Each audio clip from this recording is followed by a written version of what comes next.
who. Ha? Who. Ito ba yung Nihon? Ha? Nihon. Ano ba? Matas naman siya. Hindi mo maabot. Ito, matas siya. So, hindi mo naman siya kababain. Dito sa ano niya. Hindi mo na siya maliin dito para bumaba siya.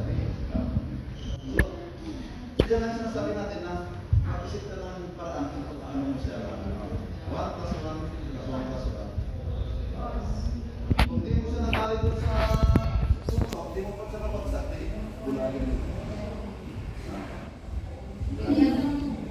Kaya nga, kung malakas yan, so marami ka nila. Dito, binayagan mo, saka mo na.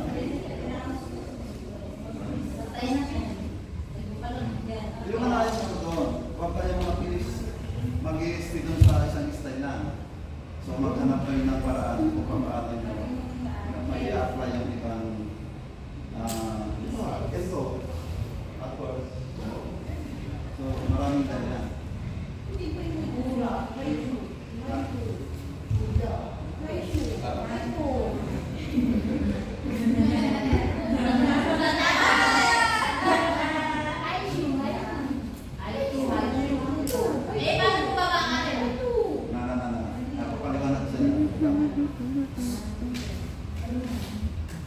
Ang tawag ito?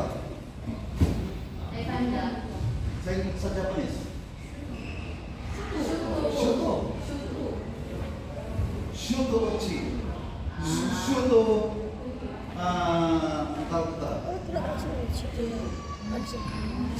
Ampun. Ang haisyo. Wala siya nag-off. Iba yung nagpunta. Ha? Nagpunta. Video ko pang YouTube. Kahit mga 8 minutes. Short. Oh. Pinaliktad ka rin, nagpunta eh. Oh. Sa nagpunta. Oh. Sabihin, iba naman yung application ng dito na iba naman yung nagtanda. Halimbawa, doon sa ano bang kata yun?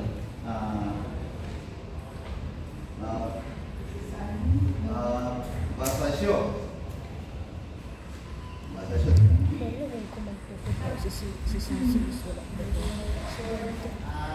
Kinsa? Mo gani nga as ano ta? Go punta dito, go ko dito assistant tatlo.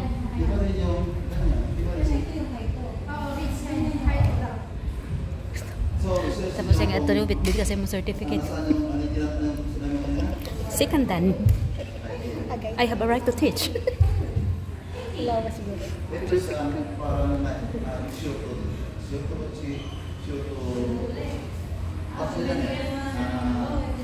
Kabalo nung dito ko sila mas gwapa mo pud na asay mo assistant tad masanay ka. Tud nga makaya na nimo. Okay, anyway, speaking of ibang style, sabihin, may kanya-kanyang tawag din sila. Halimbawa, sa shooting, o kaya sa ano, iba yung term na ginagamit. Halimbawa, sa judo. ang firm. Oo, ano? Lagi sila. Paiko ng lapok niya. Pero Dapat kasi katong Sunday di ba ulan. Tapos wala ka nagbasa sa GC na nakadiri siya asa mo. Kaya mo, kumingo magkaayo. Nagbasa sa GC ni. Nabisi mo sa dito silang yam siguro. Dito sa greenhouse. Still net. Wala day wifi dito.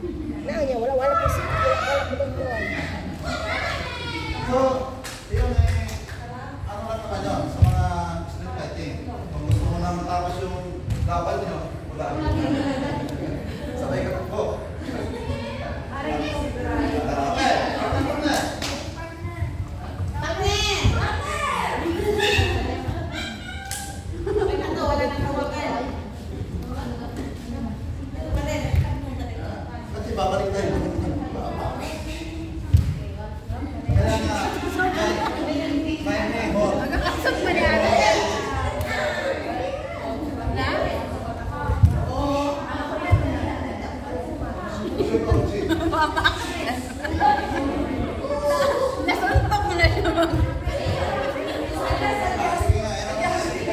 Dami na mga lista.